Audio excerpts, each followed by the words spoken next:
welcome to the Q4 2024 Halliburton Company Earnings Conference Call. At this time, all participants are in a listen-only mode. Please be advised that today's conference is being recorded. After the speaker's presentation, there will be a question-and-answer session. To ask a question, please press star 11 on your telephone and wait for your name to be announced. To withdraw your question, please press star 11 again. I would now like to hand the conference over to your speaker today, David Coleman, Senior Director of Investor Relations. Hello, and thank you for joining the Halliburton Fourth Quarter 2024 Conference Call. We will make the recording of today's webcast available for 7 days on Halliburton's website after this call. Joining me today are Jeff Miller, Chairman, President, and CEO, and Eric Carre, Executive Vice President and CFO. Some of today's comments may include forward-looking statements reflecting Halliburton's views about future events. These matters involve risks and uncertainties that could cause our actual results to materially differ from our forward-looking statements. These risks are discussed in Halliburton's Form 10-K for the year ended December 31st, 2023, Form 10-Q for the quarter ended September 30th, 2024, recent current reports on Form 8-K, and other Securities and Exchange Commission filings. We undertake no obligation to revise or publicly update any forward-looking statements for any reason. Our comments today also include non-GAAP financial measures. Additional details and reconciliation to the most directly comparable GAAP financial measures are included on our fourth quarter earnings release and in the quarterly results and presentation section of our website. Now, I'll turn the call over to Jeff. Thank you, David, and good morning, everyone. 2024 was a solid year for Halliburton. Here are the full-year highlights. We delivered full-year total company revenue of $22.9 billion. Our international business grew for the fourth year in a row with 6% year-over-year revenue growth, led by Middle East Asia, which delivered an increase of 8%. Our North America business declined 8% year-over-year, but outperformed the rig count and completion activity. Halliburton generated $3.9 billion of cash from operations and $2.6 billion of free cash flow. Finally, we repurchased $1 billion of our common stock and paid $600 million of dividends to our shareholders, representing a 60% return of free cash flow. Before we move on, I would like to thank our employees for their extraordinary work this year, delivering record performance in both safety and service quality. You, our employees, are the ones that deliver our value proposition every day to collaborate and engineer solutions to maximize asset value for our customers. Thank you for your commitment and hard work. Let me begin with my outlook for the industry and for Halliburton. I expect energy will continue to play a critical role in economic growth and prosperity, and per capita energy consumption to grow for decades to come.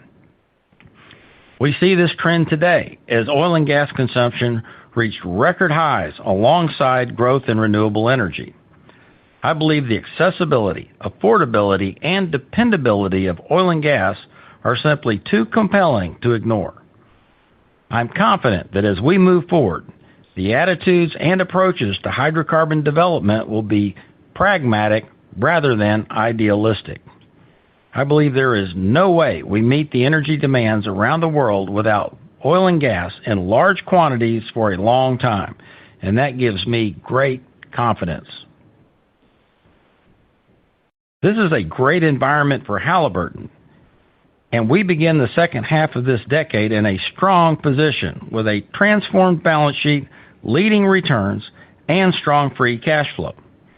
In the years ahead, I am confident Halliburton will strengthen its competitive advantage and financial position for 3 fundamental reasons.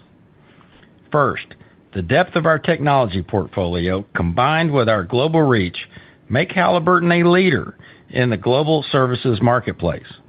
We focus our investments in market segments where our unique strengths generate attractive returns, and I expect our targeted technology developments in electrification, automation, and digital solutions to further increase these advantages. Second, our unique value proposition aligns Halliburton with our customers to deliver leading results and maximize asset values. We see the value of this alignment demonstrated again and again in the deepening of our customer strategic alliances. Lastly, I see customer activity shifting towards drilling technology, unconventionals, well intervention, and artificial lift, all of which are areas where Halliburton excels today and where we are uniquely positioned to outperform in the future. Turning to our results, I'll begin with the international markets where Halliburton delivered another year of profitable growth. Our full-year international revenue grew 6% year-over-year, led by the Middle East-Asia region, which grew 8%. I am pleased with our performance and the growth of our international business. In 2025, we expect flat international revenues for Halliburton year-over-year, with growth in most international markets offset by activity reduction in Mexico. Absent Mexico, we expect our international franchise will grow low to mid-single digits next year. Beyond 2025, I am confident in the long-term outlook for Halliburton, in particular the next 5 years, based on the growth engines in our international business and the power of our customer alliances. These growth engines include Halliburton's drilling technologies, unconventionals, well intervention, and artificial lift businesses. I believe these growth engines could collectively generate an additional $2.5 to $3 billion of annual revenue in 3 to 5 years. Even more exciting than the growth I see in these areas is the trend I see of customers embracing our value proposition to work in increasingly more collaborative and innovative ways. They adopt this way of working because it has proven to consistently improve performance and create value for them. While the power of our collaborative value proposition has traction all around the world, it's most visible in Norway. Halliburton has a growing and profitable business in Norway built on strong customer alliances. These alliances apply leading technologies and collaborative work environments. Together with our customers, we have successfully pioneered several advances that have delivered significant improvements in performance and safety.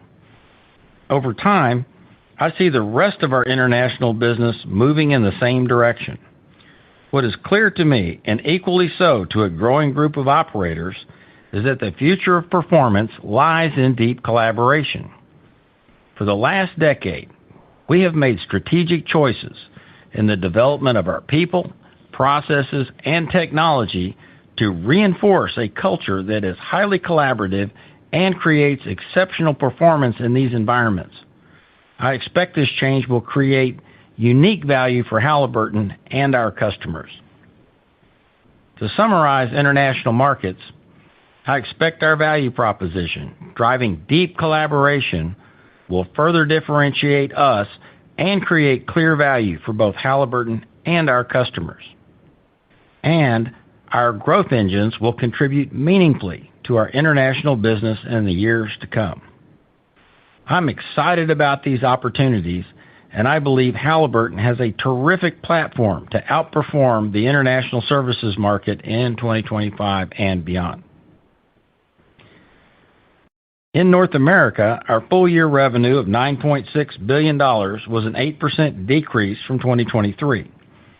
Fourth quarter 2024 revenues were 7% lower than third quarter 2024 due to seasonality and customer budget exhaustion.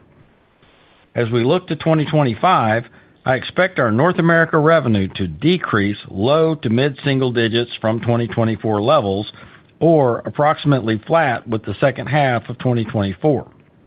This lower revenue for the year is driven in part by lower negotiated prices for a portion of our fleet, and we expect to see the majority of the margin impact from these price revisions in our first quarter results. Despite pricing, I am confident our financial performance will widely outpace our competition. If I step back from the numbers for a minute, I'm excited about several things Halliburton is doing in North America this year. Let me tell you what's going on under the hood that has me so excited. First, we're sold out. All of our fleets are working under committed or contracted programs. Next, Zeus. We're extending and renewing contracts for existing fleets, making new Zeus deliveries, and expect our market-leading E-fleets will comprise 50% of our fleet by the end of 2025. Next, technology. Octave AutoFrac and Sensory are being widely adopted by customers and delivering value. Next, directional drilling. iCruise rotary steerables are on a pace to capture about 30% of the North America rotary steerable business by year-end. And finally, I believe the next catalyzing inflection for North America services will be up, not down. I believe the most pressing energy problem in North America today is the power shortage driven by electrification and power demand for AI, and this cannot be solved without significant amounts of natural gas. This is on top of the expected increases in LNG exports. These are all very good things for Halliburton in 2025. These are the bedrock of our North America franchise as we move into the second half of the decade. When I think about the North America market through this period, several themes are crystal clear to me. First, our customers rely on our technology, innovation, and collaborative work processes to deliver leading performance and lower total well costs. I expect further adoption of these technologies as our customers fully integrate them into their workflows where they drive stable, long-term work programs for Halliburton. Octave AutoFrac is a great example of this. Launched last year, it is already used on over 50% of our Zeus spreads, with more growth expected this quarter. Our Sensory fracture monitoring is another example. Customers are adopting this technology at scale to optimize well completion designs on multi-well pads. In the fourth quarter alone, Sensory was used on more than 2,500 frac stages in North America. The second trend I expect to continue is the rising importance of North America in our large customers' development plans and budgets. I expect our large customers will continue the industrialization of unconventional resources and seek even greater efficiencies and productivity. I believe Halliburton is uniquely positioned to innovate and deliver these improvements at scale. A final trend I expect to see through the rest of the decade is the durability and strength of Halliburton's financial performance. I believe there is little doubt that our margins and cash flow generation to date have marked a step change from prior cycles. While markets and margins will fluctuate, I am confident Halliburton's strategy will deliver attractive financial results over the long term. Let me close my remarks with this. I'm excited about both the year ahead and the long term for Halliburton. We expect to execute our value proposition, deepen our technology portfolio, and deliver incremental revenue through our growth engines, drilling technology, unconventionals, well intervention, and artificial lift. Finally, we remain disciplined in our capital allocation, prioritizing cash flow and return of free cash flow to shareholders. In 2024, we returned $1.6 billion, or about 60% of free cash flow to shareholders in stock repurchases and dividends, and I expect we will return at least $1.6 billion of cash in 2025.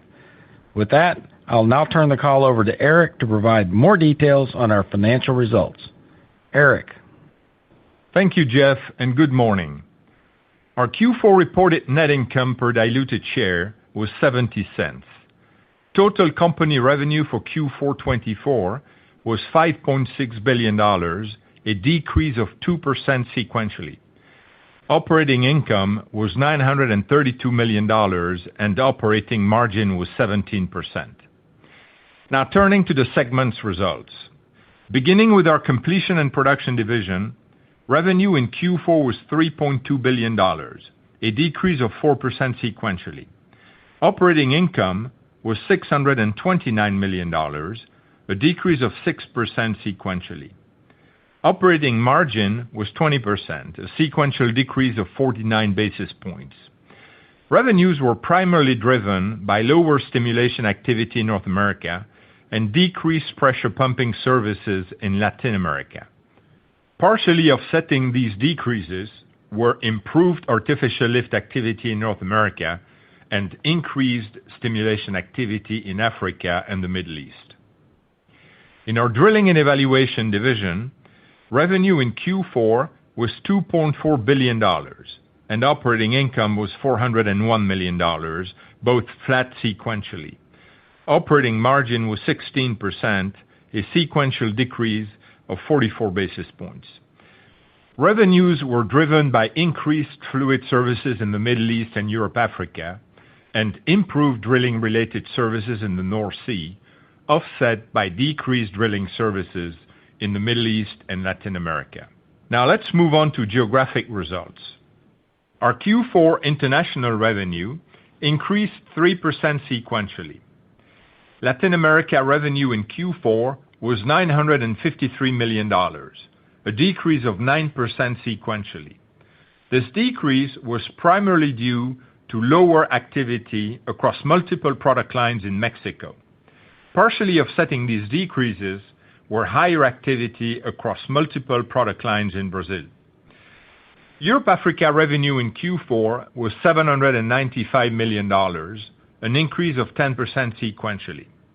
This increase was primarily due to improved drilling-related services in the North Sea, as well as increased pressure pumping services and higher fluid services in Africa. Partially offsetting these increases were lower cementing activity and decreased pipeline services in the North Sea. Middle East Asia revenue in Q4 was $1.6 billion, an increase of 7% sequentially. This increase was primarily due to higher stimulation activity, fluid services, and completion tool sales in the Middle East, partially offset by decreased drilling throughout Asia. In North America, Q4 revenue was $2.2 billion, a decrease of 7% sequentially. This decline was primarily driven by lower stimulation activity across the region, partially offset by higher artificial lift activity and increased completion tool sales. Moving on to other items. In Q4, our corporate and other expense was $65 million. We expect our first quarter 2025 corporate expenses to decrease slightly. In Q4, we spent $33 million, or about 4 cents per diluted share, on SAP S/4 migration, which is included in our results. For Q1 2025, we expect SAP expenses to be about $25 million. For the full year 2025, we expect SAP expenses to be approximately $100 million. Net interest expense for the quarter was $84 million. For Q1 2025, we expect net interest expense to be about $90 million. Other net expense for Q4 was $47 million, which was driven by unfavorable foreign exchange movements in multiple currencies. For Q1 2025, we expect this expense to be approximately $40 million. Our effective tax rate for Q4 was 22.6%, and we expect our Q1 2025 effective tax rate to be approximately 23%.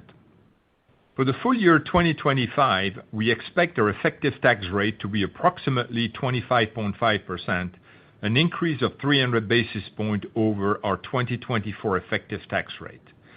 This increase is driven in equal parts by fewer anticipated discrete tax items, the implementation of Pillar 2 taxes, and a shift in geographic earnings mix. Importantly, I expect full-year cash taxes to be approximately flat with 2024. Capital expenditure for Q4 were $426 million, which brought our full-year CapEx total to $1.4 billion, or about 6% of revenue. For the full year of 2025, we expect capital expenditures to remain approximately 6% of revenue. Our Q4 cash flow from operations was $1.5 billion, driven by exceptionally strong collections during the quarter. Our free cash flow in Q4 was $1.1 billion, bringing our full-year free cash flow to $2.6 billion, a 16% increase over 2023. Now, let me provide you with comments on our expectations for our divisions for Q1 2025. In our Completion and Production division, we anticipate sequential revenue to decline 3% to 5% and margins to decline 175 to 225 basis points. In our Drilling and Evaluation division, we expect sequential revenue to decline 8% to 10% and margins to be flat to down 50 basis points. I will now turn the call back to Jeff. Thanks, Eric. Here are the key points I would like you to take away from our discussion today. I am confident in the long-term outlook for oil and gas, and I am pleased with the shift towards a pragmatic development of hydrocarbon resources.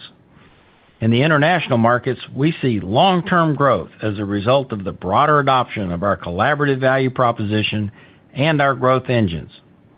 In North America, we are sold out on our frac capacity. We see strong adoption of both our completions and drilling technologies, and I am confident our financial performance will widely outpace our competition. Finally, we had a strong year for cash returns to shareholders and expect to return at least $1.6 billion to shareholders in 2025. And now, let's open it up for questions. Thank you. As a reminder, to ask a question, please press star 11 on your telephone and wait for your name to be announced. To withdraw your question, please press star 11 again. One moment for questions. Our first question comes from David Anderson with Barclays. You may proceed. Hi, good morning, Jeff. Morning, Dave. So this past year, you had North America revenue fell 8%, a bit worse than you expected, yet C&P margins held pretty flat compared to 2023.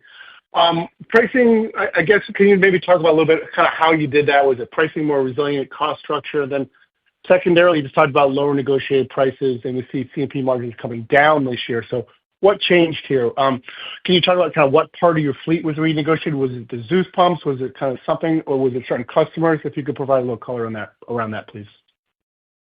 Yeah, thanks, David.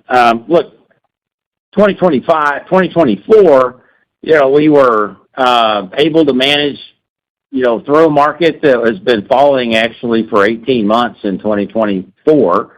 And in 2025, we expect, our outlook is, down slightly. I think it was the ability to introduce Zeus. It was our efficiencies. It was our, where we create value in the marketplace. But to be clear, we're not immune to pricing. And so as we, think about that, as I look at 25, all of our fleets are contracted, which is a terrific place to be, number one.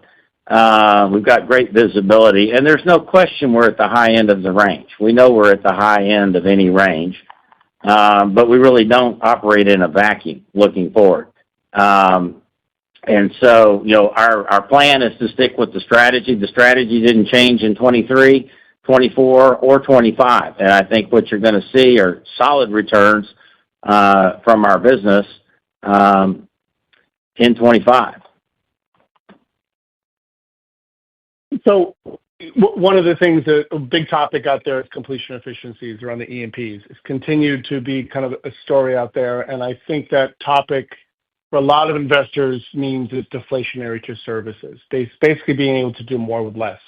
On the other hand, Halliburton, you're enabling a lot of these efficiencies through your Zeus pumps, through AutoFrac. The question is kind of how do you get paid for these efficiencies, and is it enough to offset some of these deflationary trends? And if you could please just touch on the recent announcement you had with Coterra on AutoFrac, and would you expect more of those agreements to be announced this coming year? Yeah, David. I mean, clearly the efficiency, we want to be at the leading edge of that efficiency. In some ways, I would argue the opposite with you in the sense that what we are doing is at the leading edge and creating outsized value for us. So it clearly offsets, the stability of pricing in 24, and quite frankly, the very muted impact of pricing in 2025 relative to what I expect the market is on the basis of driving that efficiency and creating more revolutions for Halliburton and the ability to create more value. And quite frankly, it requires investment in equipment and technology to achieve that. And so, look, I'm pleased with where we are. And when I look at the market, things like the Coterra announcement are a great example of what that technology does. I mean, that's precisely the type of performance and value that we're creating, not only in efficiency, but ultimately pointed towards recovery. I mean, and I think that's when I think about our technology and where we sit in the marketplace, we're able to have a very different conversation with customers. Clearly, efficiency is part of that, but there's also a more important dialogue to have around the answer products that we're able to achieve with our technology. And answer products are not typically something people talk about with respect to frac equipment. And so this is not just frac equipment. It is, in fact, a platform delivering real answers. And so that's what gives me confidence as I even look ahead into 2025. I think that, C&P looks a little bit softer than 2024, but I also, expect margin in the second half to firm up relative to the first half as we see the full impact of getting back to work, and then more broadly, tool sales stabilize, and then we see growth in interventions and other things. So, look, I'm really, confident in the business that we have, and that this technology is driving a differential outcome for Halliburton. Great. Thank you very much, Jeff. Thank you. Our next question comes from Roger Reed with Wells Fargo Securities. You may proceed.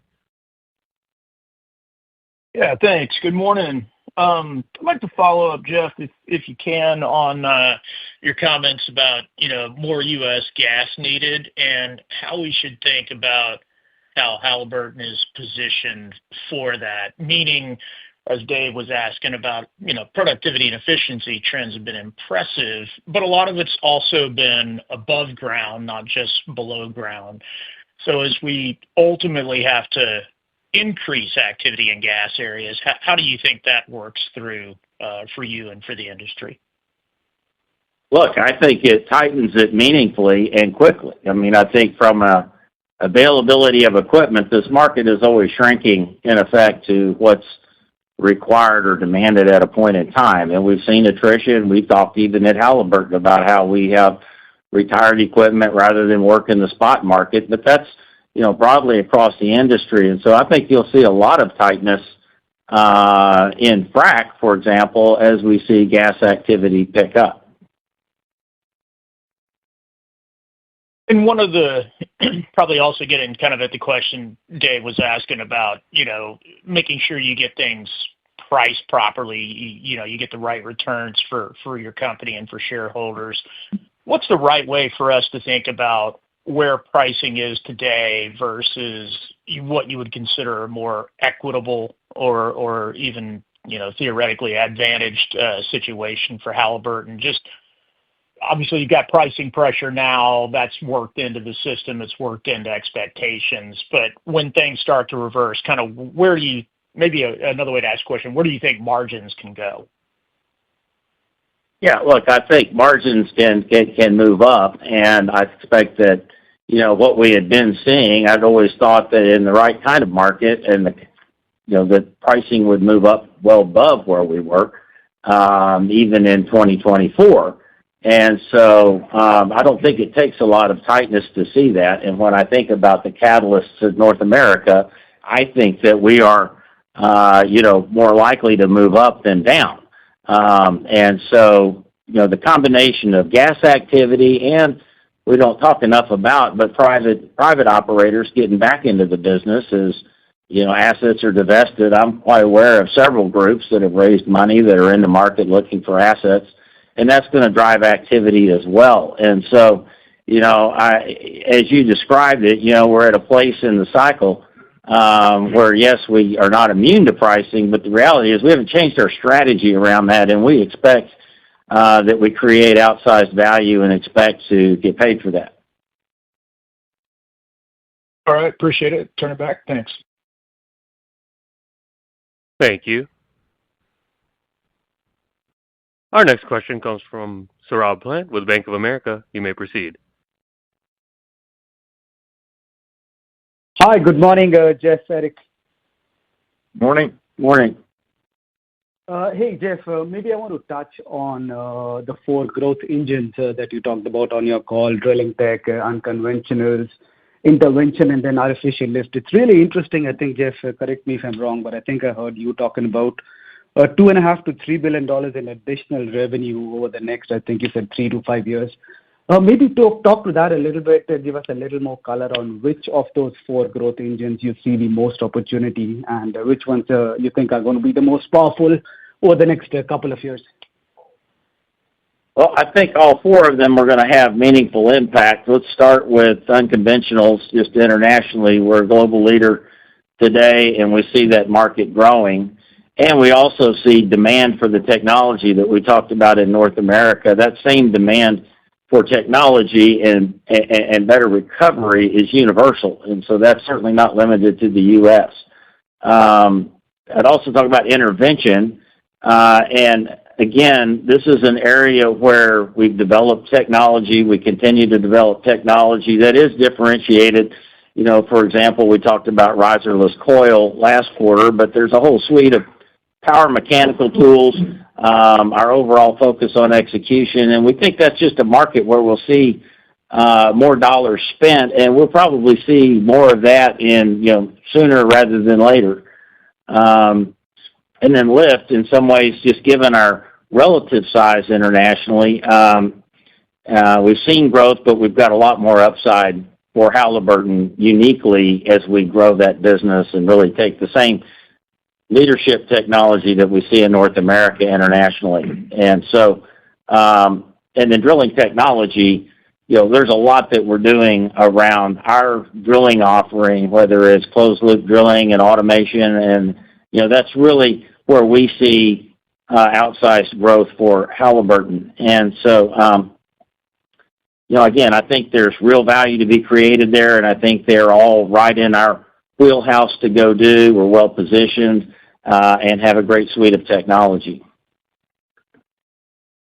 Great. No, that's a very helpful context, Jeff. And then maybe a question on Mexico. Jeff, Eric, if I understood your guidance right, I think you said excluding Mexico, internationally you expect to be up low to mid-single digit, right? And including Mexico, it's flat. If I'm doing the math right, I know I don't have all the numbers right, but if I'm doing the rough math right, that implies Mexico maybe is down like 25% year over year. First thing, can you maybe validate that kind of math? And then what's exactly the expectation for Mexico through 2025? Do you expect things to improve in the back half of the year, or do we not have any visibility there? Look, I think that what we see in Mexico is a new administration, new management team for Pemex, and a bit of an activity reset. I say all of that, and that is our outlook today. But at the same time, oil and gas is hypercritical to the economy in Mexico, and so it's hard for me to imagine that they don't find their footing as we work through the year. And we have a fantastic market position in Mexico. One of the reasons it's important to us. And we have a great team there. And so I'm quite confident Halliburton will execute well in that market. But I think it's more a question around timing in terms of as Pemex finds its footing. And, that's certainly not clear today, but I expect that it happens. It has in the past, and I expect it will again. Okay, perfect. I got that. Okay, Jeff, I'll turn it back. Thank you. Thank you. Thank you. Thank you. Our next question comes from Arun Jayaram with JP Morgan Securities. You may proceed. Yeah. Good morning, Jeff. I have a follow-up maybe to David's question. Could you give us a sense? We understand in talking to E&Ps that the Octave AutoFrac service can be deployed with different kind of configurations. So I was wondering maybe you could briefly describe how it works, and if you do pair it with the Sensory frac monitoring service, the different configurations, and maybe just talk a little bit about the commercial model if you do it on a standalone basis again versus combining it with Sensory, because I think you mentioned it's now running on 50% of your e-fleets. Yeah. Look, effectively it gives you perfect control over the fracking. So that this is Octave AutoFrac, and so the result is that the frac fleet is programmed to deliver what is designed, and because of the ability to control the horsepower, it can deliver what is designed. And so I think that is something that's never been done before in terms of having the confidence that precisely what is designed is in fact what is delivered. And then Sensory, in effect, is the ability to verify where the sand is going at its core. And again, that's an answer product we've never had in hydraulic fracturing since its inception. Is where did the sand go? I think of it not too different from an MWD log in some ways. You wouldn't drill a well without an MWD log of where the bit went, where the wellbore is. And quite frankly, why would you not want to know, and how is that not part of the solution? Where did the sand go? Since that's the only really active ingredient in creating production. And so I think we have together, you've created sort of the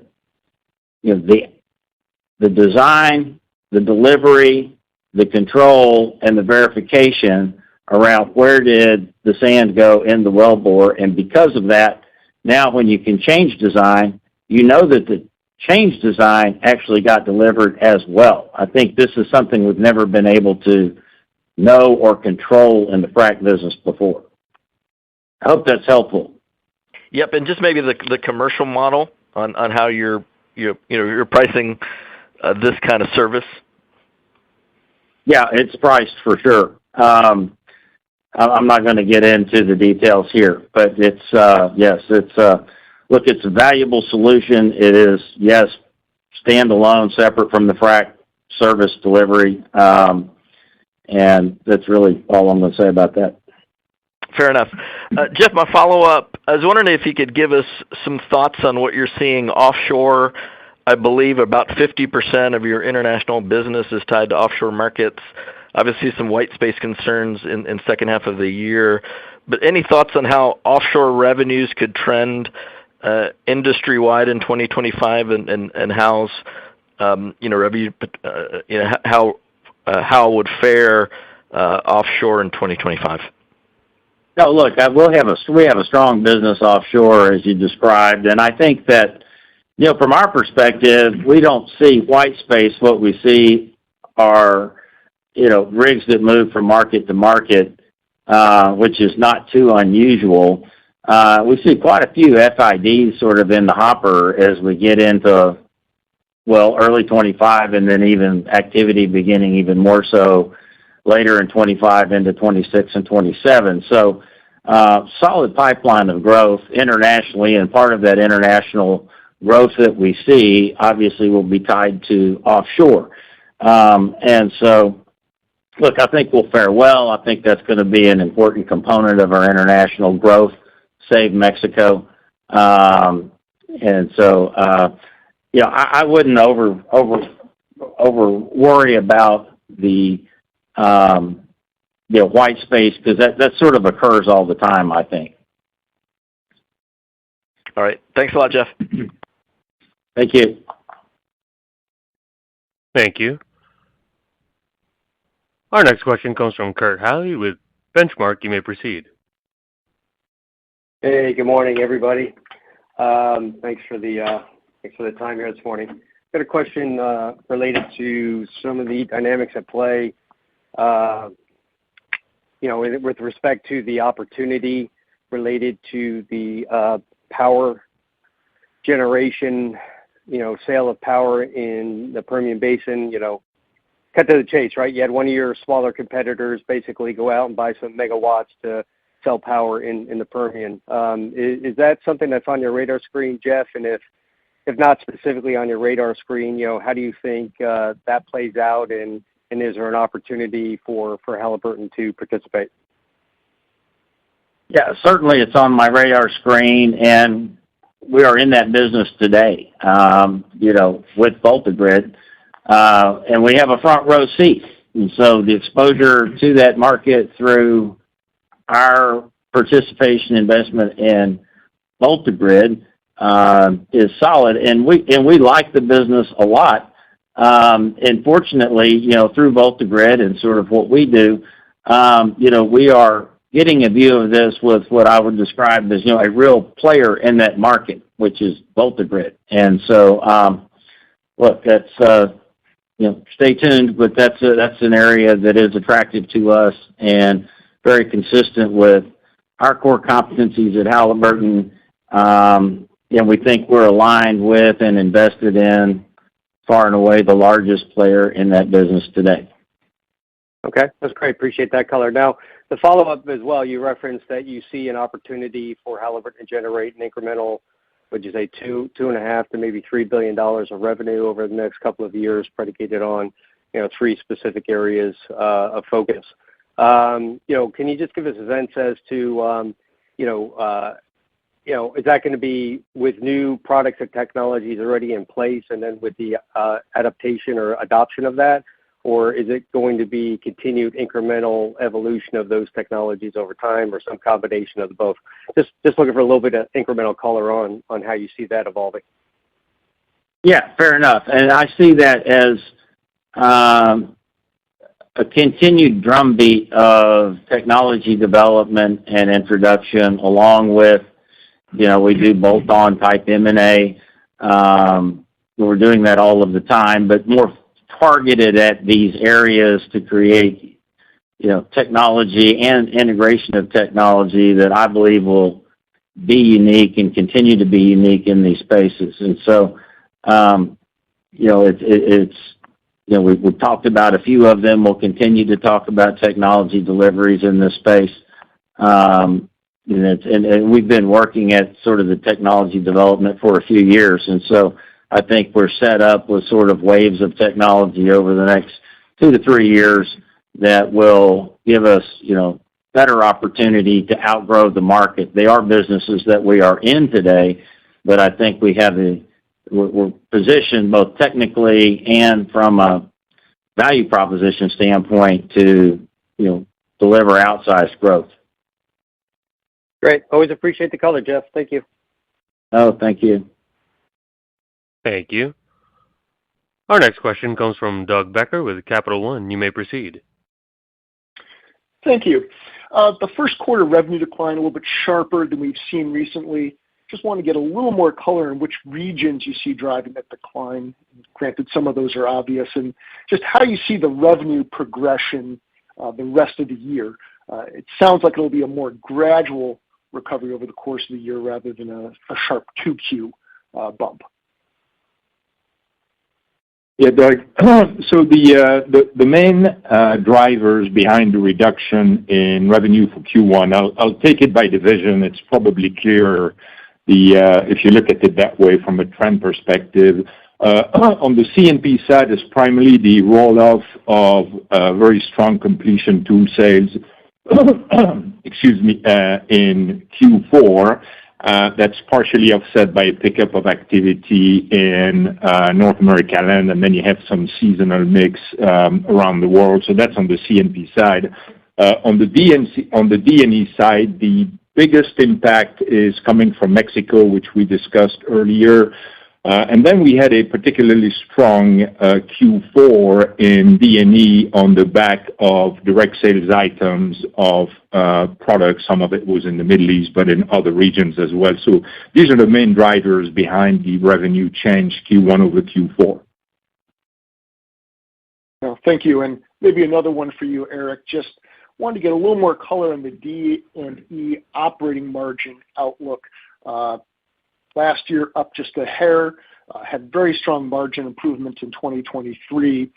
You've had some product introductions that seem to be getting good traction. Is it reasonable to expect some margin improvement this year in the D&E segment versus last year? Yeah, I mean, I think the way we're looking at the D&E margins for the year is basically fairly flat. So think about D&E margins in 2025 as being in the relative same zip code as we had in 2024 overall. That's how we're looking at it now. Oh, that makes sense. Thank you. Thank you. And as a reminder, to ask a question, please press star 11 on your telephone. Our next question comes from Stephen Gengaro with Stifel. You may proceed.